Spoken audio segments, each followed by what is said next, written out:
আমি চন্দনাইজি কুকিং থেকে বলছি। আজকের আমি কচুর ফুলের ঝাল বানাবো চিংড়ি মাছ দিয়ে। তো এখানে আমি কচুর ফুলগুলো নিয়েছি, আর এখানে পেঁয়াজ কুচি নিয়েছি, লঙ্কা নিয়েছি, আর এখানে আদা বাটা নিয়েছি, আর আমি চিংড়ি মাছটা নিয়েছি। চিংড়ি মাছ দিয়ে কচুর ফুলের ঝাল।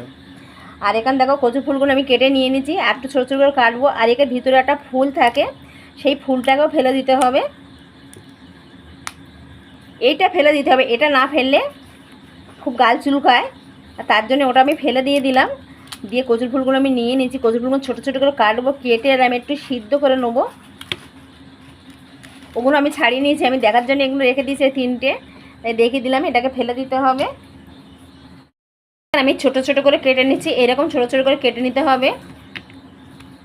এটাকে আমি ছোটো ছোটো করে কেটে নিয়েছি। এবার আমি সিদ্ধ করে নেবো এটা। এখানে আমি কড়াইতে জল বসিয়ে দিয়েছি, আর কড়াইয়ের জলের মধ্যে আমি এটা দিয়ে দিচ্ছি কচুর ফুলটা। দিয়ে এটাকে ভালো করে একটু সিদ্ধ করে ফেলে দেবো জলটা। আমি একটু ঢাকা দিয়ে দেবো। এখানে আমার কচুর ফুলগুলো সিদ্ধ হয়ে গেছে।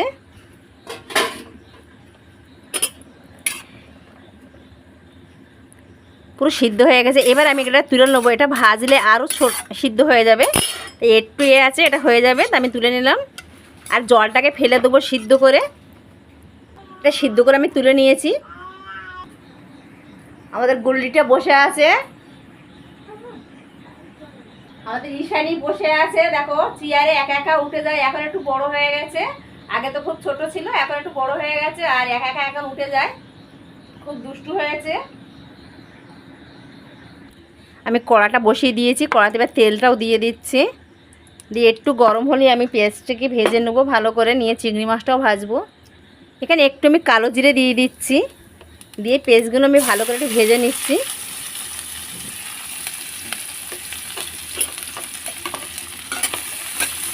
চিংড়ি মাছটা দিলে পেঁয়াজটাকে লাল করে ভাজা যায় না, তার জন্য আমি আগে লাল করে ভেজে নেবো। ভেজে নিয়ে তারপর আমি চিংড়ি মাছটা দিয়ে দেবো।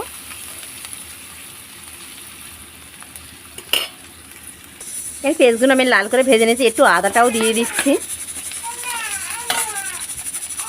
এখানে আমি চিংড়ি মাছের নুন হলুদ মাখিয়ে দিয়েছি। তা এবারে আমি চিংড়ি মাছগুলো ভেজে নেবো এর সাথে। এখানে চিংড়ি মাছগুলো আমি ভেজে নিয়েছি। এবার আমি কচুর ফুলগুলো দিয়ে দিচ্ছি, দিয়ে এর সাথে খুব ভালোভাবে কষিয়ে নেবো। এখানে আমি স্বাদ মতো নুন হলুদ যা কিছু লাগে আমি সব উপকরণগুলো দিয়ে নিচ্ছি। একটু শুকনো লঙ্কার গুঁড়ো দিয়ে দিলাম, দিয়ে একটু খুব ভালোভাবে আমি একটু ভেজে নেবো।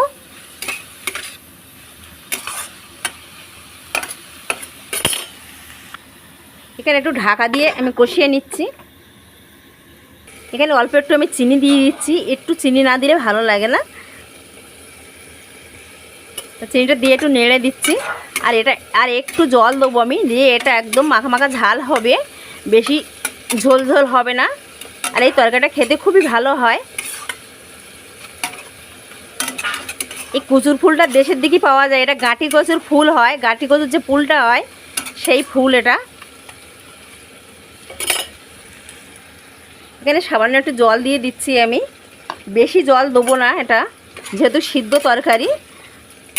দিয়ে এটা মাখা মাখা করে করতে হবে। এটা ঝাল বেশি ঝোল ঝাল হবে না, এটা একটু শুকনো শুকনো তরকারিটা হবে।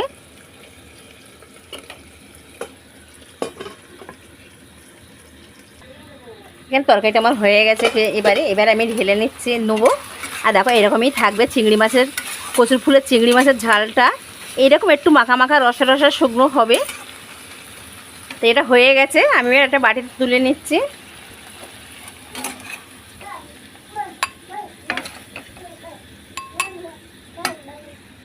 এখানে আমি কচুর ফুলের চিংড়ি মাছের ঝালটা আমি নিয়ে চলে এসেছি। তা আপনাদের যদি ভালো লাগে চ্যানেলের লাইক করবেন, সাবস্ক্রাইব করবেন, আরও নতুন নতুন রেসিপি আমি আপনাদের দেখাবো।